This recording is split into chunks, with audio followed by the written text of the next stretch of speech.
Well, welcome to this month's live for the Philmont Trek Talk group on Facebook. We're here to talk about everything you need to know to have the best trek possible at Philmont Scout Ranch. We're helping people prepare for whenever they're going, but specifically, we're into the new year. And we're at the second month into the new year. So no new news there, right? But we want to help people figure out what they should be doing. That's one of the things we're going to talk about tonight is what should you be doing with your crew now and in the next month or two to help make sure that you're ready when you get there this summer, or maybe if you're going some other time. We got so many different things to talk about. But first, I would like to remind you, we have a group on Facebook. If you haven't found the Philmont Trek Talk group on Facebook, please go find it and sign up for it, because then you get to hang out with Mark and Rob and Andy and Scott and Mr. T. We call him Darrel, but he calls himself Mr. T.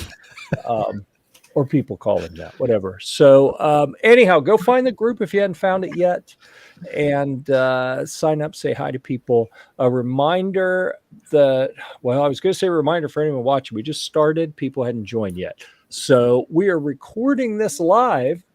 Most people watch it in replay, but as people join, hopefully they'll interact with us. This is more fun when we have people interacting. I will play the role of the court jester for this evening. I'll be dispensing foolishness throughout the program. These guys around here are here to kind of keep us on track. So, hi, I'm Jeff. I was until recently the skipper of Sea Scout Ship 4019 in North Carolina, and have gone to Philmont several times, and that's good enough. My story is not as good as some of the other people here. So, Mark, why don't you tell us what a real Philmont experienced person sounds like? I just counted them up. I have officially done 27 Philmont treks of one sort or another. Wow. And I had 9 years on staff. I'm a lifetime PSA member, and I've been to Philmont for all kinds of different volunteer things too. And nice. That pretty much sums it up. Plus former assistant scoutmaster, district commissioner, that kind of stuff. Wood badger. Nice. All right. Well, thank you for being here and bringing all that experience to share with people. Rob, I feel bad calling on you after Mark now, but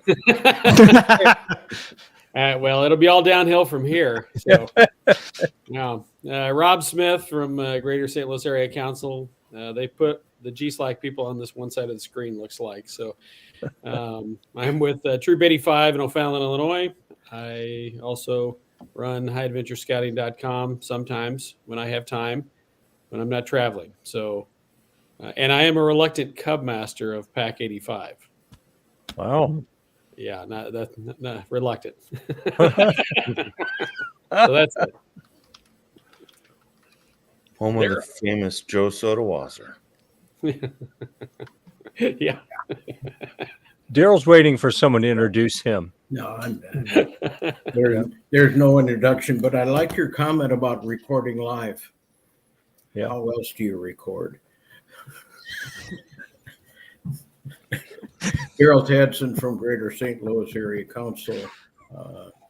Done numerous treks to Philmont, and kind of the court jester here. Another one. All right. You can never have too many. Scott, don't tell us you're a court jester. That one's getting a little jester. older. I'm the straight guy in this group, I think. Okay, I'm the instigator. Okay, that works. Scott O'Mary, Plano, Texas. I'm Scoutmaster of Troop 259 here for almost 10 years. Unlike these other guys, I've only done a couple of high adventure treks at Philmont, but I've done all the other BSA high adventure camps, and this summer I'll be a staffer for the first time at the Philmont Leadership Challenge over at the Rayado Ridge. So looking forward to that, and I have a couple of crews going in 2026. Over to you, Andy. Awesome. Andy Parrish from Andy Parrish Outdoors, a small little YouTube channel where we do everything outdoor adventures. I'm part of Troop 152 in Westfield, Indiana. Was the lead advisor on our trek out to Philmont a few years ago. I'll be one of the assistants for our trek this summer, heading back to Philmont. And I help coordinate high adventure trips for our troop. So Colorado trips, Boundary Waters, you name it. We've done it. And then I do that for fun on my own, help lead groups and reviews on backpacking gear and all that fun stuff. So outdoor adventures, just love it. Awesome. All right. Thanks for being here, everyone. And I always forget to mention that I have a little website too. I put everyone else's up there. I always forget to put mine up there. So go check out Gear Report if you don't mind. GearReport.com and Camping Gear Report, the Camping Gear Report channel are the sponsors of the program this week and every week, except for some weeks when we have other sponsors, but we don't have other sponsors this time. So it's just Gear Report and with a nod to High Venture Scouting and Andy Parrish Outdoors. So thanks everyone for being here. Really appreciate you. Some of the things that Mr. T put together and our itinerary for this evening, I am really struggling to talk. We may have to hand off the facilitator to folks if I don't get my act together here shortly. Hello to Norm from one of the Sea Scout ships out there on the East Coast, midway up the East Coast there. Here, hanging out with the Dirt Scouts. Sea Scouts and Dirt Scouts can get along. It is true. So thanks for being out there, Norm. We appreciate you. Then again, the obligatory reminder, if you are watching live and not in replay, please interact with us, leave questions and comments. We're going to go through some of the things on the itinerary or on our agenda. And the first thing we'll talk about is itinerary choices are due in by the 14th. That's just a couple days. If anyone's surprised by this, I'm sure you guys have got like some quick words of wisdom for them, right? 9 a.m. on Friday, the portal closes. Okay. 9 a.m. Eastern? Mountain.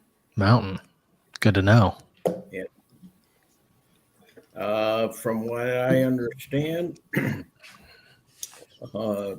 different than in previous years, you're not going to get a almost immediate confirmation of your choice. From what I understand, Philmont is going to take a couple of days to make sure everything ran correctly, and then they will send out the email, the confirming email. So you actually may not see what itinerary trek you got until Monday or Tuesday. So kind of be aware of that it's not previous years. They've been able to do it within like 5 or 10 minutes, but then they've also had a couple of years where things crashed and everybody had to start over. So they're taking the cautious approach this time. But so just to be clear, list your 6 itineraries. If you are applying for a sister crew situation, you need to put in 8 choices. And I would, personal experience, I would be very cautious about your second, third, and fourth choice, particularly this year when there's only 24 12-day treks. You may actually end up hiking your third or fourth choice, which what the heck, we just put in this number, and oh my gosh, now we got to hike it. Right. So Darrel, Monday's a holiday. Presidents, are they open processing that stuff on Monday, you think? I don't know. Don't know. Okay, so maybe Tuesday before people Could find be. out. Yep. So whatever. A comment: there are no bad treks, and despite popular belief, you won't die in the trail.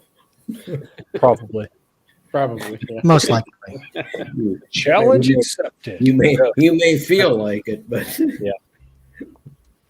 So. Well, not if they watch this and they get some great tips and they're well prepared and right. That's what we're here for. That's right.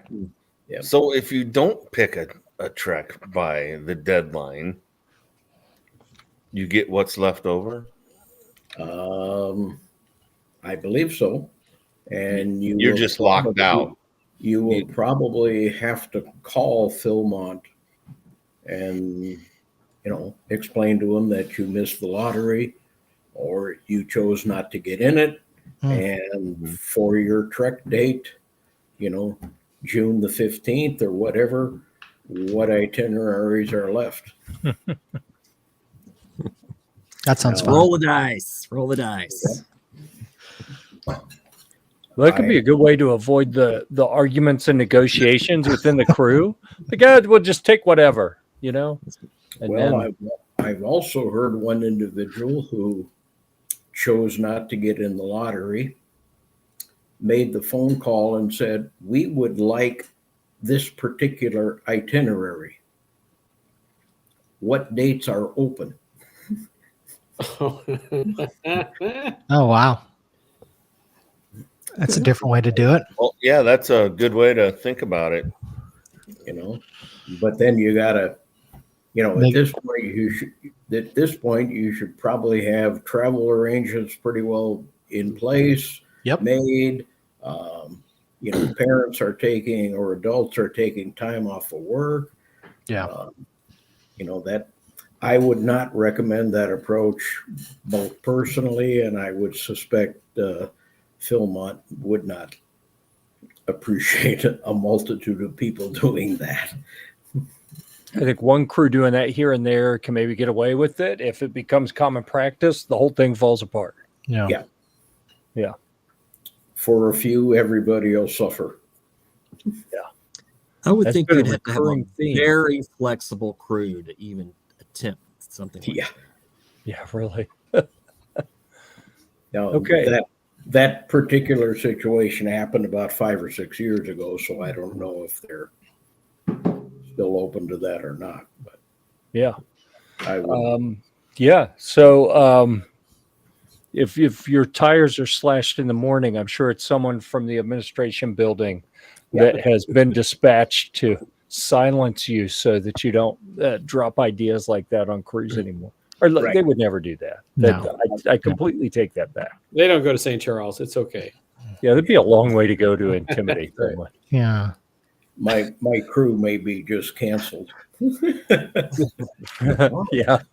We don't know how that happened though. Okay. Well, hey, let's talk about something else, and we'll combine two of the topics off of our agenda here because of some discussions that have not been shared publicly. I had some challenges putting a medical form in the gateway, and as it turns out, it was because the date was wrong. And when I fixed it, it was able to work. But it brought up the discussion of there are things you have to put in the gateway. If you don't have everything that you need, they won't let you save it midway. I'm not sure I agree with that idea, but you lose your work, you have to start over. So make sure you have all your stuff lined up, like your wilderness first aid and CPR trainings. Make sure you get those done so you can get those uploaded on time. All the medical stuff. So for me, I have a shot that expired that had to be redone before I could submit the form. You don't want to find that out too late. Like, go through and make sure you understand, even if for your crew, you're just, here's my thought. I've never been the one who's had to do this before, but I'm thinking if you've never seen how you put in the medical form, maybe you want to go put yours in first so that you understand what all the line items are, everything you're going to need to know. So then you can communicate that clearly to your crew, or they may have all that stuff documented somewhere as well. But my point is, it's better to find out what those snags might be early so you have plenty of time to correct it, to gather the information you need. So please be sure that you don't have people putting off all their medical stuff because you need time to put it in and make any corrections and figure out what got missed before it's too late. I would like Oh, to man. also add there. Go ahead. Well, even when you go on these volunteer things at Philmont, you are acting just like you're a crew member. And I put in and I got confirmation that my physical was in the system. Yet when I got there doing the health lodge recheck, she couldn't find it or wherever it went. So make sure you have a hard copy with you. So Yeah, that's a good point. that the chance that they say, "Oh, we don't have that," make sure you have your hard copies along. And the other thing on that point is you will be traveling, from home to Philmont, and should anything happen prior to your arrival at Philmont, you got the paperwork, whatever you're going to need, when the car breaks down in, nowhere, Nebraska.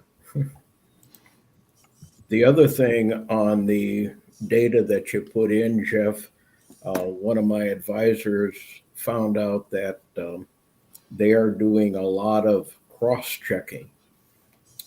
He tried to put in the name of a scout, Ben Smith, wouldn't take it. It had to be Benjamin, the way that he or that scout is listed on the national registration. No nicknames, things like that. Even the scout ID number. They are doing a lot of cross-checking as you enter that data in the background. So you're going to wonder why, your upload of Ben Smith didn't work, and, he had to go to the records and find out that on the roster he was listed as Benjamin. Got it. So, yeah, I'm sure that would trip people up. That's a really good tip. Thank you. Let's see. Moving on here. The next item says start your training hikes and gear shakedown. So, you would like to think that crews are preparing for a year ahead of time, for example, but sometimes that prep doesn't involve actually getting out and doing the physical stuff yet. So as the weather permits, I know some parts of the country for some time, over what we're calling winter, is hikeable, and some of it really isn't. So if you are someplace where you can get out and do stuff, please get out and do things. That'll be a huge help for a variety of reasons. What ideas do you guys have if someone's like, well, you know what? We do need to get out and start doing our shakedowns. What should we do? Like, what's a real quick overview?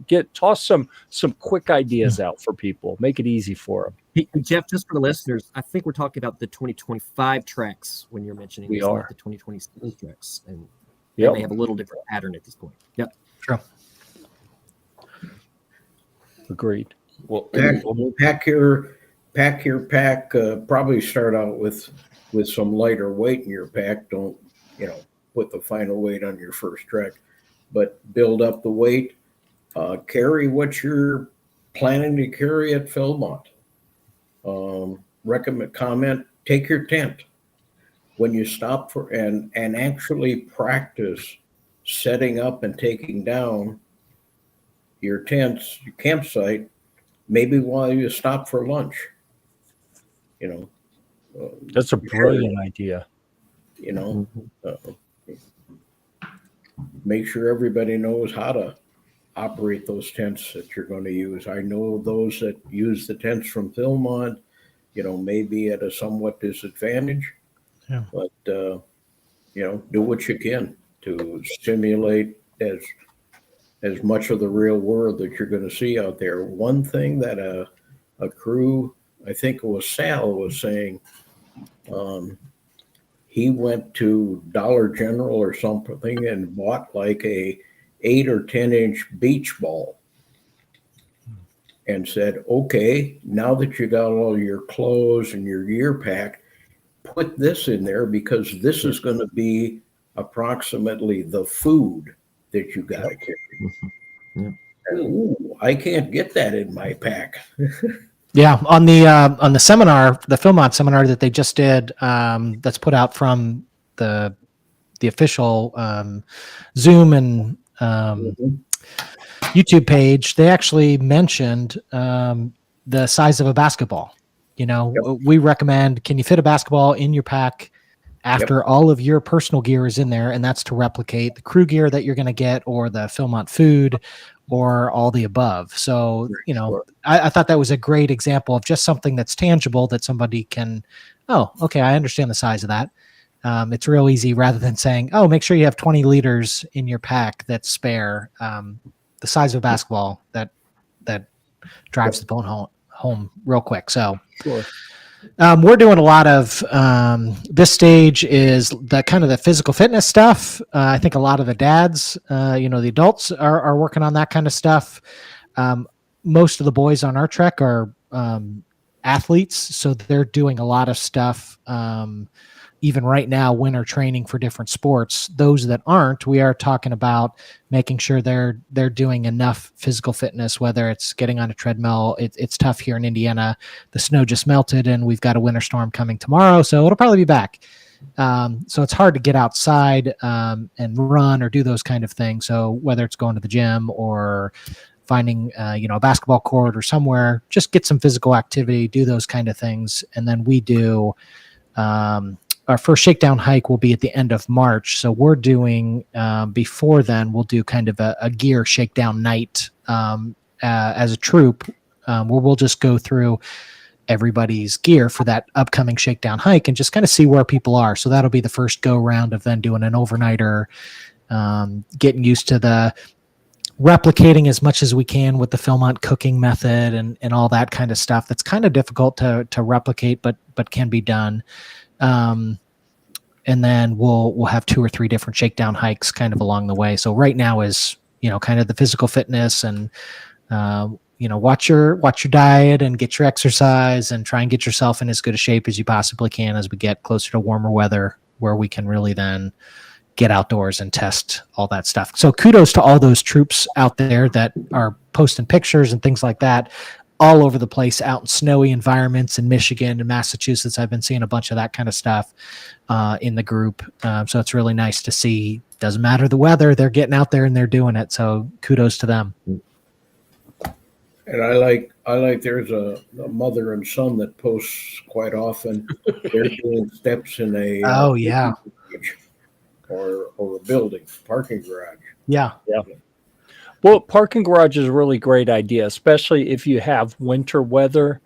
And it may not be safe to be going up and down stairs that are outside, or, something that has a steep slope and it's got ice on it.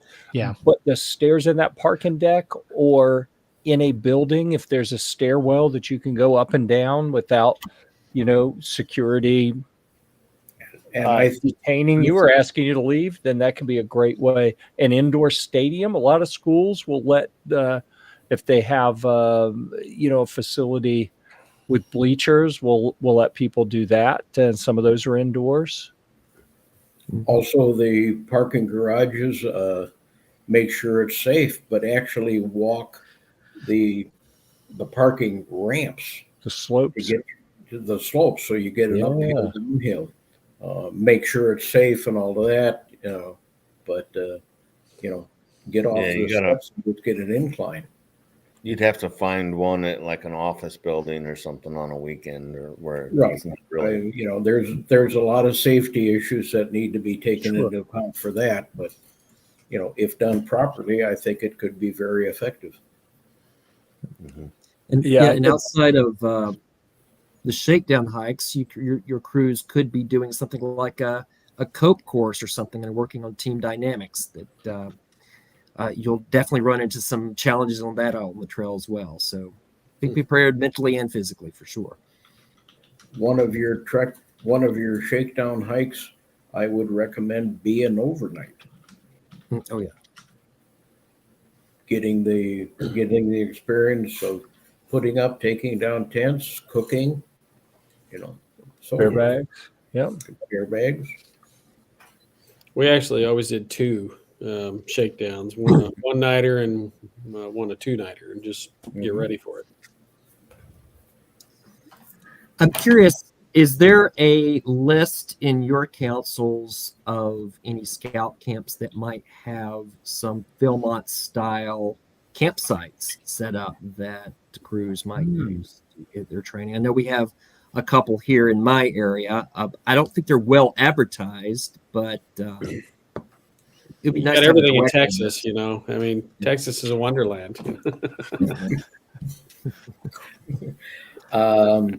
I know here in Greater St. Louis, our main camp, SBRF, has at least one campsite that I know of that is fully rigged for Philmont with a bear line, bear rope, bear cable, whatever you want to call it, you know, sump, fire ring, you know.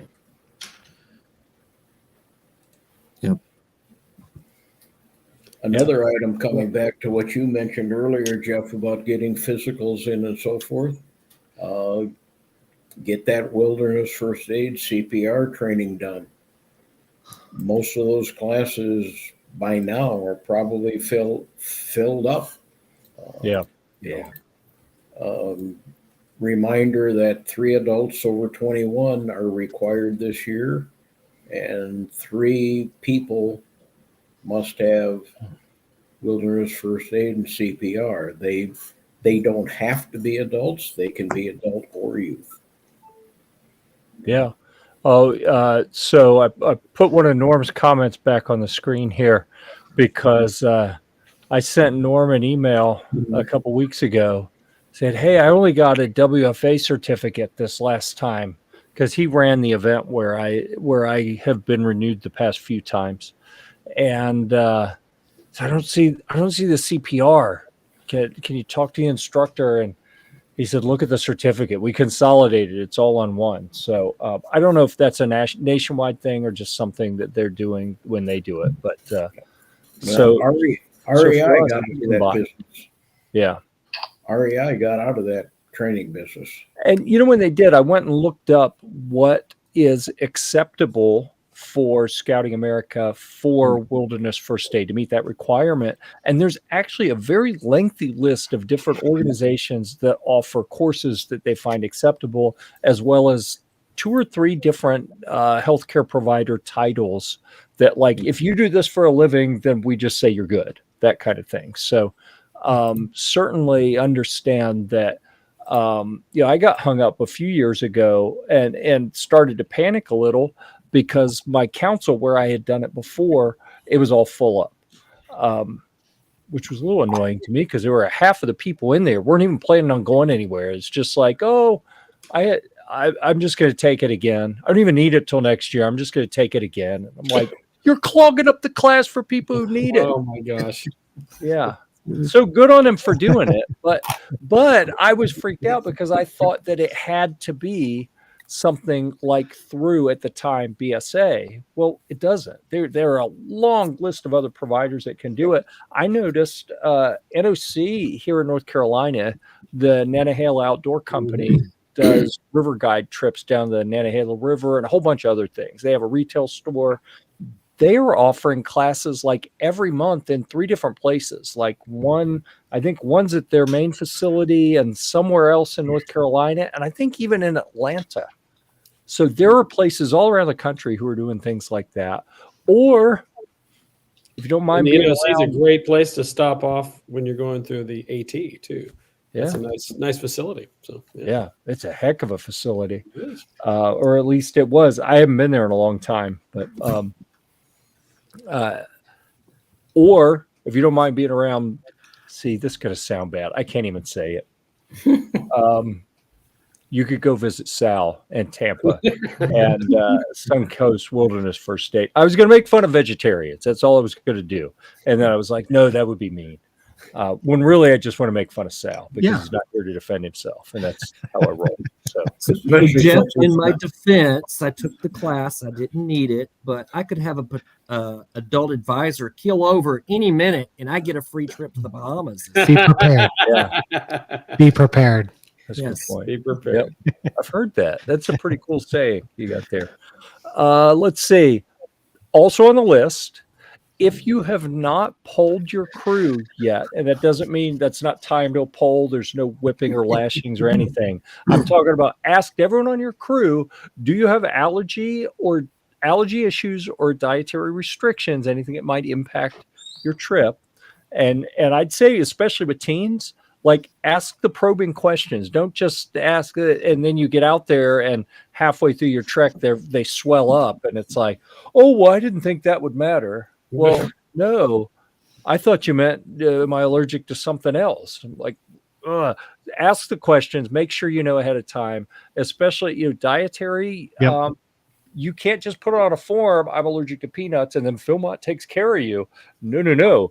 You have to, whoever it is that has allergy has to prepare their meals and label them. And it's very specific. There are lots of rules and things you have to follow. So it is better to figure that stuff out as soon as possible so you have plenty of time to figure out what you need to do about it. We do a lot of backpacking in our troop, and so we train the parents that, hey, we need to know this is what we're going to have. What are your kids allergic to? And we've only got 2 right now, but it's always nuts.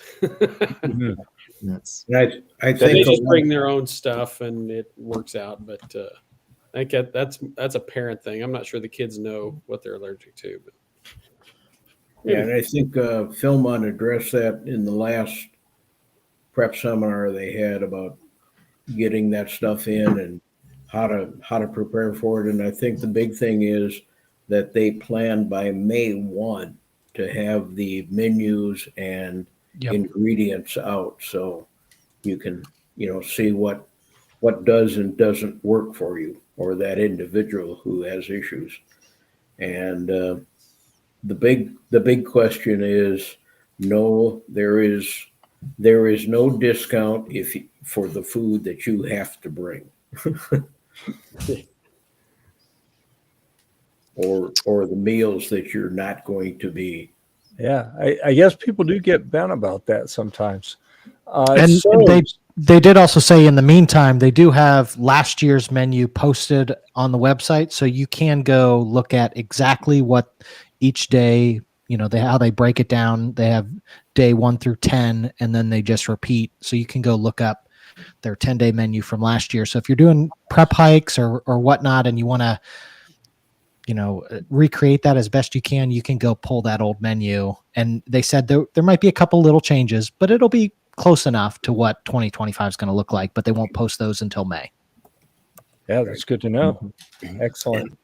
And I think if you work with Philmont on that, and if let's say there's 6 of the 10 meals that you can do, you might be able to like double up on. Oh, interesting. I've not heard that. But that's good to know. You'd have to ask nicely, but I bet they'd let you do that. Well, the other thing is, if you're fortunate or unfortunate to have an odd number of people in your crew, food comes packaged for 2.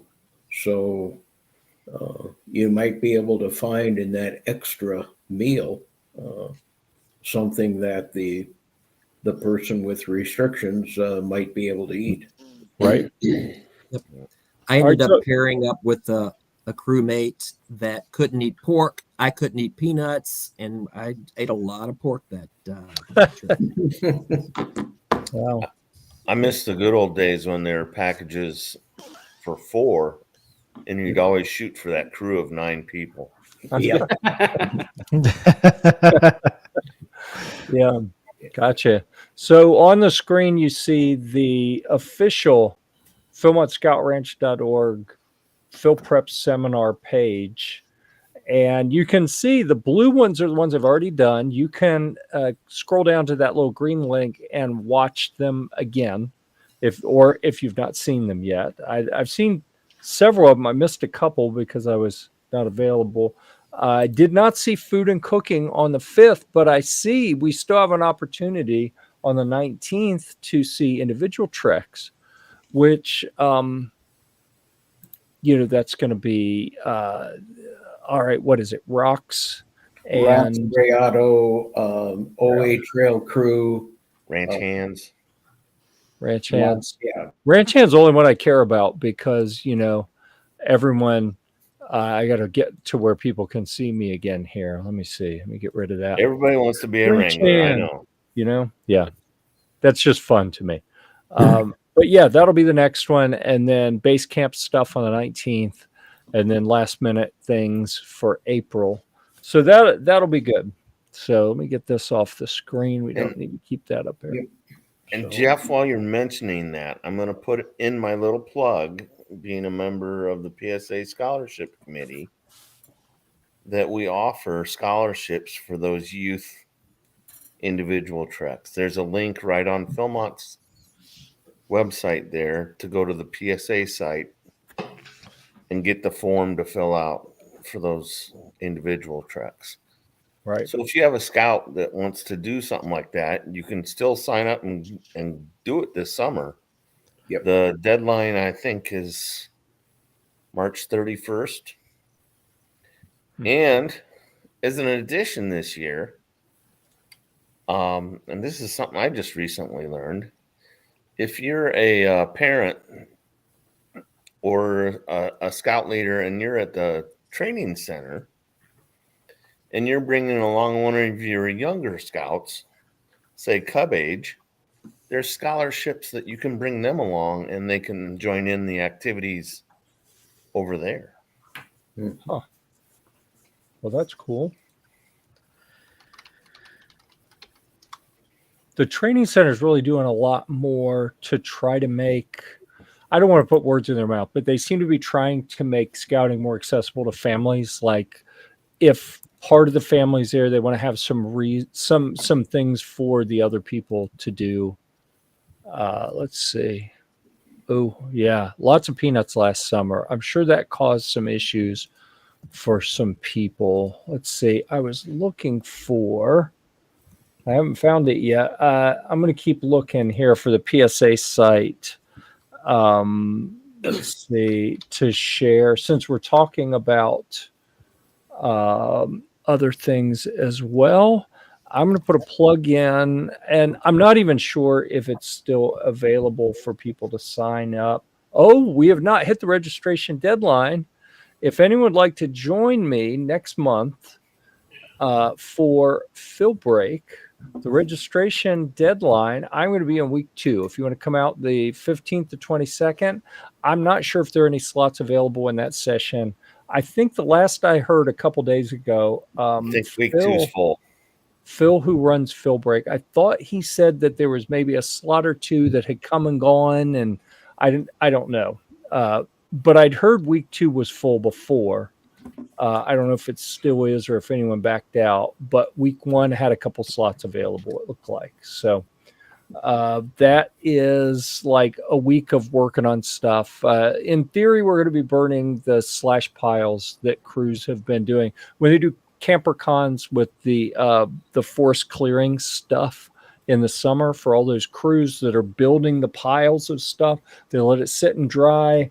And then in the winter, if the conditions are right, then those will be lit on fire. And I'm kind of excited about that. I was about to lie to you and say I've never been accused of being a pyromaniac. I have been, actually. So I shouldn't say that out loud. They may reject me from going out in the backcountry to participate in this.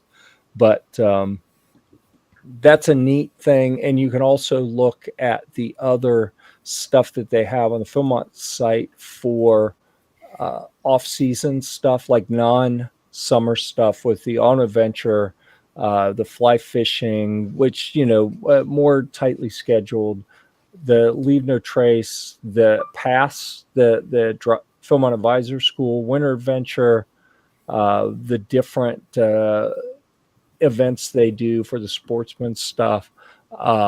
Scott, you want to put another plug in for the leadership challenge? Absolutely. Not only leadership challenge, they do wood badge courses in August. Philmont leadership challenge in August as well. Those sessions are still open. We find great those on way to the spend a week PTC out at Red- site. I'm sorry? We find those on the PTC site. That is correct. Yeah, exactly. So you spend a week out at Rayado Ridge. You do get an overnight. You get to hike out and further out into the backcountry, out on the trail. It's a short hike, but it gives you a nice flavor of a Philmont trek if you're wanting to stick your toe in the shallow end. Oh yeah, they got all sorts of stuff going on out there. You might, those that want it, there's the PASS, PASS program, Philmont Yeah. Advisor Skill Training, where you can go out, I think it's for 3 or 4 days. It'll actually be in the backcountry, and they'll give you a preview of what a normal trek would be like. So as an advisor, I guess a youth could go too. Don't know for sure, but make you more effective. I'll do one more plug for you may have some youth that have done NYLT. They may be interested in doing nail out at Philmont. If they're going on your crew, they might be able to cross their fingers, find a nail course that either ends right before your trek starts or starts right after your trek ends, and they can continue their visit at Philmont with the nail course. And speaking of nail and NYLT, there is going to be, I think, 3 or 4 courses for what they call Leadership Academy, which is the top level NYLT course, and one of them will be at Philmont. Awesome. One's on the West Coast somewhere, and then I know the other one is going to be at the summit. So That's cool. if you're an NYLT nail person and want to, continue on that training, the Leadership Academy is open. So I want to go back to past because I just saw something on the page for the Philmont Advisor Skills School is that they do offer WFA, the Wilderness First Aid training, on some of the sessions. It looks like the late March does not have WFA, which I think since that no Wilderness First Aid add-on course, since that is omitted from the others, it looks like if you want to get out there this weekend or in mid-March, then you have an opportunity to go do PASS and WFA in the same weekend there at Philmont. So that gives you an excuse to get out there and have fun at Philmont. So, but that is an add-on for another day or two over the normal PASS program. It's not normally. You had me at the normal length of time being out there, but if it's extended days, then Darn it. you'll have to oversell me.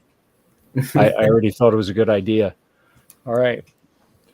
Let's see. A time check. We got about 15 minutes left. So a reminder, if anyone has questions, comments, thoughts, anything, get them in. I think when we were talking about Phil Break, Norm chimed in with week 2's full 10 slots open for week 1. So I feel like now that I have publicly announced that I'll be there week 2, there probably will be some slots open up as people move to session 1 to kind of not have to be out there with me. But that's probably a pretty good assumption. That's what I'm thinking. Yeah. So we have a note on our agenda here that says, don't over-engineer the trek or your gear selection. Start deciding what gear, what Philmont gear or your own you will be using. I like this acknowledgement, number one, that you don't have to. Some of the gear that Philmont issues, you can look in the guidebook to adventure. It'll tell you what stuff is provided, what stuff isn't. There are some things that are provided that you don't have to take. You could bring a suitable substitution that your crew is used to using as long as it meets all the requirements. Get to understand all of that early so you have the flexibility as you go through your shakedowns. If you have something that's really working and you want to use it, make sure it meets the requirements, and then you're in a good position to make that decision. Ooh, Norm's stirring the pot here. Let's see what he's asking. Why only 24 12-day treks this year? I don't know that I have heard 100%. I thought I heard on one of the Phil Prep seminar things that they addressed it, but I don't want to speak for them and say the wrong thing, but what I have heard, and it's pretty much confirmed by Philmont.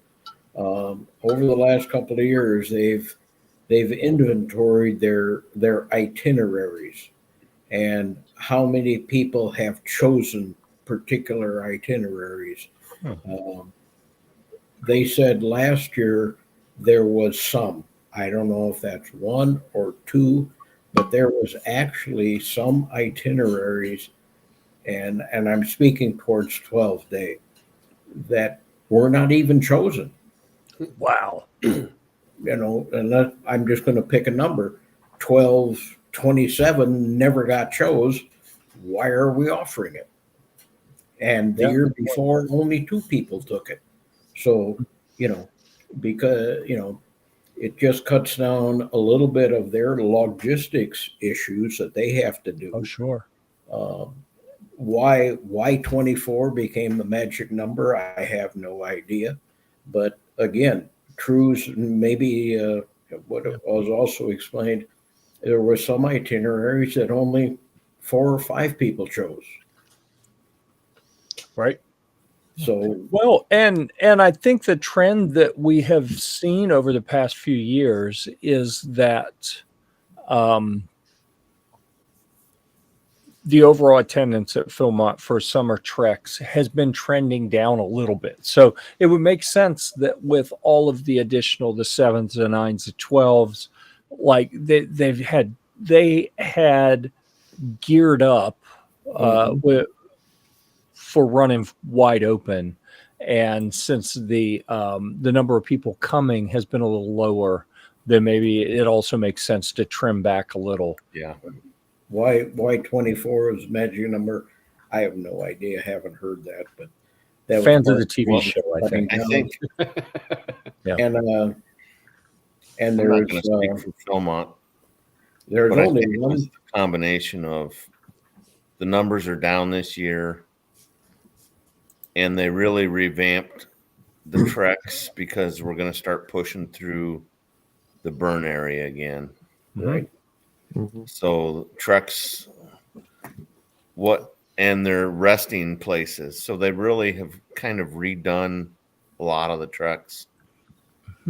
And I think it goes back to what Darrel was saying about some of them weren't even getting chosen. So based on this load, we know that we need X number of treks to come up with. Sure. And it's just a logistical nightmare of figuring out, once the whole, whoever's gone into logistics and seen the big board and trying to figure out that whole matrix, it becomes a big deal. Oh, yeah. Yeah, every additional one probably creates multiple additional layers of work for lots of different people. So, I'm a big fan of simplifying. Things you get scope creep on everything, right? Over time, and every now and then you have to reset, right? I'm curious with 2026 being a Jambo year, if the numbers will even be down more, and maybe 22 itineraries will be the number next year. I don't know. On the 5-day cruise, they've totally cut out Baldy. A 7 days, you mean? 5-day or the 7-day. Yeah, there is no 5-day. The 7-day, there's no Baldy. Their comment on that was medical issues. Yeah, ascending to that elevation, in a shorter amount of time.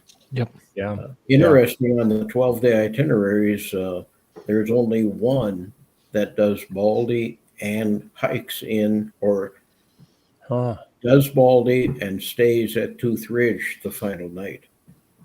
There's only one. that does that. Ooh, that'll get picked a lot. There's Yeah. a lot of them that hike in from Schaefer's or Upper Clark's or what's the one on the other side of Schaefer's Pass, whatever. But North Fork. yeah, North Fork, Uraka, or whatever. But there's only one that does Baldy and stays at the tooth. One of the other issues I threw on the agenda was for the 2026 cruise. Yep. I believe your deposits are due like now. Yeah. So the conventional wisdom on that from you guys who have done this, especially like Darrel, you're doing a large contingent. I've never been in that position. I've never been a lead advisor. I've never been the one responsible for this, but I keep hearing something like, and I want you to correct me if I'm wrong here. Book and pay up front for the minimum, because then if people drop, you're not on the hook for people you've already paid deposits for. And then there will be a time where you have to give them a real number, but just book for the minimum to start out. Is that, did I get that right? Pretty much so, yeah. At this point in time, be very frugal. If the crew minimum is 8, maybe that's all you sign up for and pay for, because that deposit is non-refundable. You're not getting it back. Right. So You must settle up 30 days prior to arrival. If you violate that and add somebody within 30 days, there's I think $150 late penalty fee. Right. So Darrel, I have 2 2026 crews. We paid our deposits in November, and I don't recall if that was because that's when they were due, or that's when we Well, just haven't okay. paid. I think the council contingents, which I'm doing, I think they had a February 1 Makes date. sense. Yeah, our next payments aren't due until October. Right. And when I set up a payment deposit, how do you get people serious? Okay, Scott, what was the deposit? $100, $50? $100. Personally, for my contingent, I asked for 300. That amount of money, people get serious real quick. I've seen when it was $50 and $100, people will walk away from it and say, "Oh, that I can afford that donation to Scouting," but they're not going to donate 300. Our level is 200, so Okay. but 300 is good too. Yeah.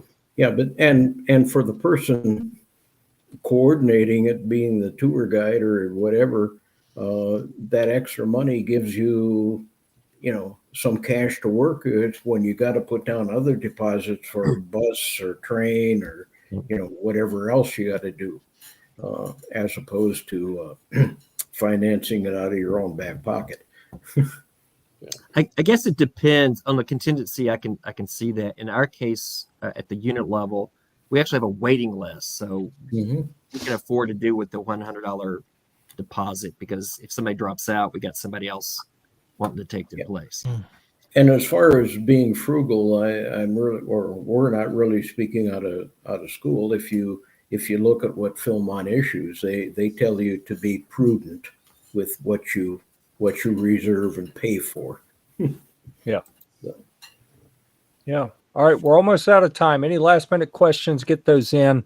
I know Norm said something about wishing that the longer treks are missing the longer treks, that there aren't any of the super long ones this year. I need to change the color on that for the next one. That's hard to read.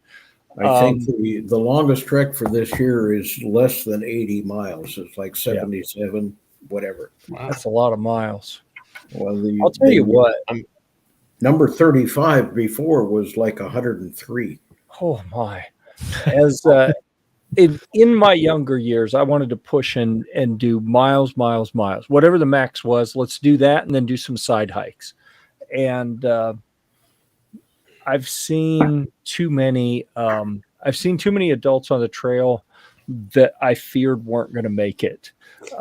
So it's probably good. Like for medical reasons, they probably had a big attrition rate. I'm speaking completely off the cuff here. I've not seen any data because they don't show me that stuff. But I would suspect that they have a higher adult attrition rate on some of those higher mile treks. But the big thing for me, and I know Rob has said this before, in reference to his high adventure scouting and the things he's done there, is you go backpacking anywhere. You can do big miles anywhere. Like the Philmont experience really is more about the things you can't do elsewhere, which is experience the backcountry program. So I tend to lean more towards, if you want to do big miles, don't pay Philmont money. Just go do big miles somewhere else. Go to Philmont, do less miles, more program time, that kind of thing. Colorado's full of awesome places. Yeah. Isn't it, Andy? Yes, it is. Yeah. Well, I'm planning a trip there right now. So Yeah, that was a 180 for me mentally. Yeah. And what is the Philmont hike?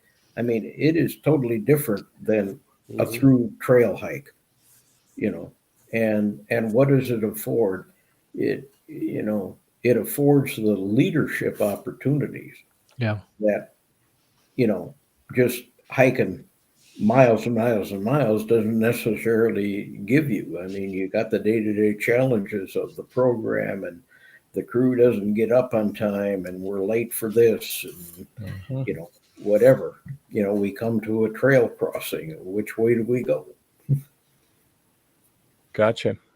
Yeah. Okay, I want to acknowledge something before we get out of here. I have a question, and I'm going to pull Rob up here to be our model for this. Does anyone else think Rob looks like he's generated by AI? That's what I want to know. As I keep looking at him, I'm like, that's not even Rob, that's AI.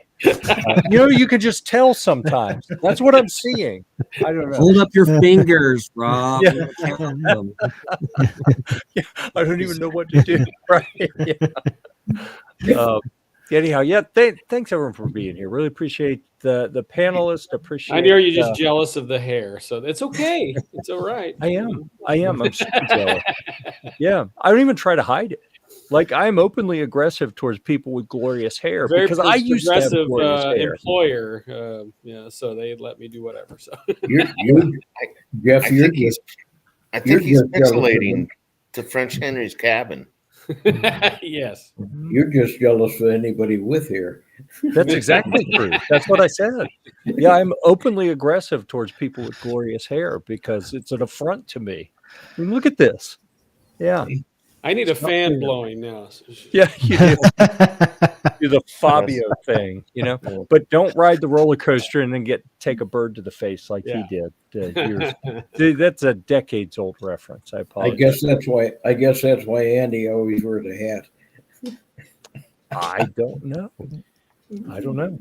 But he's got anyhow, glorious hair. I've had lunch with him. I know he's actually got it. Thanks for everyone who has joined us out there. I need to remember to say this at the beginning of the broadcast. Like, if people, let them know to join and watch so they can participate. And it's occurring to me now, share it. If you're still here, share it around to the other people on your crew. So maybe they can learn something that will help them. Or they'll be like, why did they say that? That was ridiculous. And then they can come leave comments the next time. Or they can come to the group, the Philmont Trek Talk group on Facebook, and participate in the discussion. And they can correct all of the wrongs that we have precipitated here. They can correct those in the comments up until the point that they get, the band hammer, and then we get rid of them. But, until then, it can be glorious, right? Mm-hmm. So anyhow, thanks everyone for being here. We'll see you again. As far as I know, we're still planning on, I should look at the calendar and see what date we're going to be next month. So March, that will be the 11th. 11th. Yep. All right, so it'll be 9 p.m. Eastern on the 11th. We'll do this again. If you have thoughts or ideas or suggestions for someone that we should invite on to join the discussion, whether it's someone experienced at Philmont, someone I actually talked. Oh, y'all get a kick out of this. I talked to two different companies a couple weeks ago. I can't believe I almost forgot to show you guys a picture. I meant to do this early. Now you're going to have to bear with me while I find it over here on the other screen. But I took a picture that I have to show with you guys. But I was out in Vegas for what they call SHOT Show. It's the Shooting Hunting Outdoor Trade Show, SHOT. And I met some people from Cascade Design. So who do they represent? They represent MSR, and Platypus, and Pack Towel, and Thermarest. Yep. And we had some really neat discussions. So we could have some interaction with some people from the various Cascade Design companies coming up. I was told, oh, yeah, it'll be no problem. We will be able to make that work. So let's see what happens there. And then the other, and I am completely looking in the wrong place here, I think. And then the other company, y'all know who it is, right? When you think of me, who do you think of from a company standpoint? Depends. Don't make me. What do they say? Helinox? Is that what it is? The ultralight backpacking chairs? I had a phenomenal discussion with them that included the words, I promise you I did not just pee in your chair. Okay. How often do you get to say that at a trade show when you just met a new person? Didn't I? You did say depends. Yes. I was on track. I was being a smart aleck. Yeah. So I had a water bottle in the cargo pocket of my pants, and she had me sit in one of the original chairs, which is very low. And I'm tall. I have long legs. That meant that my upper legs were tilted down, and that water bottle, the cap wasn't screwed on all the way. So when I sat down, it was running water right down into the seat. And I stood up and I saw it before the people in the booth saw it. I got in between the chair and her, so she couldn't see it. And I said, listen, I just need you to know I did not pee in your chair. And my cameraman was with me, and he was like, what is wrong with you? And it's like, well, you know. So were you sitting in the taller chair? Were they showing you that? I was in the lower chair, the original, and then they showed me they redesigned it. So it has one, I can't remember what they called it, like the stress line that supports all of your weight. They had one line for that, and it would kind of cut into people's legs a little uncomfortably. So they built they redesigned it so it has an internal line that goes around that absorbs some of that helps support you. I'm really not explaining it very well. So Jeff, how much did that wet chair set you back? Oh, it did, yeah. So, and I wasn't in a good spot to begin with, but in that regard, at least. And they have taller chairs, they have smaller chairs. They got so much. They have taller cots. They have really low ultralight cots. They have so many cool things that we're going to talk about moving forward. And I got to share this picture with you guys if I can get. Okay, here we go. We'll share that. And here's some of our Philmont friends at SHOT Show. So they were there, and I'll tell you what, I'm really proud of them for what they did. They went out there, like, it's not cheap to go to Vegas and spend a week with a bunch of people.